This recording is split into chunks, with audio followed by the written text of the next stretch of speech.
Assalamualaikum warahmatullahi wabarakatuh. Halo semuanya, perkenalkan nama saya Fitri Ning Utari dari kelas 10B.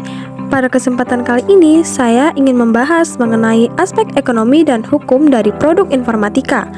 Namun sebelum itu, apa sih yang dimaksud dari produk informatika itu? Dalam ilmu informatika, terdapat istilah produk informatika yang berarti hasil dari informatika itu sendiri. Produk tersebut ternyata diciptakan dengan meliputi dua aspek, yakni aspek ekonomi dan aspek hukum. Mengutip catatan The University of Edinburgh, dijelaskan bahwa informatika merupakan studi struktur perilaku dan interaksi dalam sistem komputasi. Dengan begitu, studi ini memuat prinsip perancangan serta pengembangan melalui pemikiran komputasional. Lalu, apa saja sih aspek ekonomi dan hukum produk informatika? Poin pembahasan kita yang pertama yaitu aspek ekonomi. Dalam aspek ekonomi, produk informatika mengalami perkembangan yang signifikan mulai dari penemuan pertama komputer. Seiring berjalannya waktu, nyatanya teknologi yang memanfaatkan ilmu informatika juga kian bertambah. Sebut saja salah satunya adalah komputer.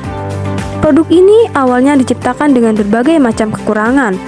Namun sekarang, komputer sudah memiliki banyak varian dengan spesifikasi-spesifikasi tertentu yang dibuat demi menyamankan penggunanya. Seiring dengan berkembangnya industri di bidang perangkat keras, industri di bidang perangkat lunak juga berkembang. Namun, industri di bidang perangkat lunak berkembang lebih pesat karena untuk memenuhi kebutuhan manusia berinteraksi dengan komputer maupun dengan manusia lainnya.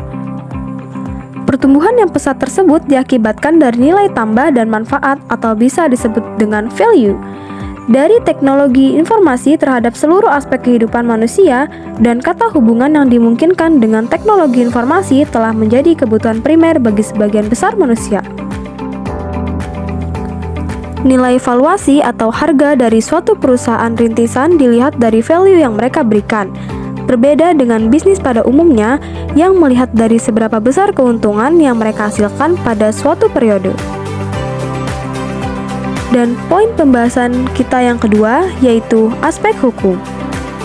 Berbeda dengan aspek ekonomi, aspek hukum lebih mengacu pada hak hukum produk sebagai kepemilikan individu atau kelompok tertentu. Dengan begitu, ada landasan hukum yang melarang suatu produk informatika dibagikan secara cuma-cuma. Pelanggaran ini paling banyak terjadi di produk perangkat lunak yang mudah diakses. Namun, hak kepemilikan tetap harus dilihat sebagai aspek hukum produk informatika. Peraturan ini memberitahukan perihal izin, hak, serta pembatasan atas suatu software. Kepemilikan suatu produk ini diistilahkan sebagai lisensi. Sementara itu, ada sejumlah jenis lisensi hukum produk informatika. Dan apa saja jenis-jenis lisensi produk informatika itu? Terdapat 4 lisensi produk informatika. Yang pertama, lisensi komersial.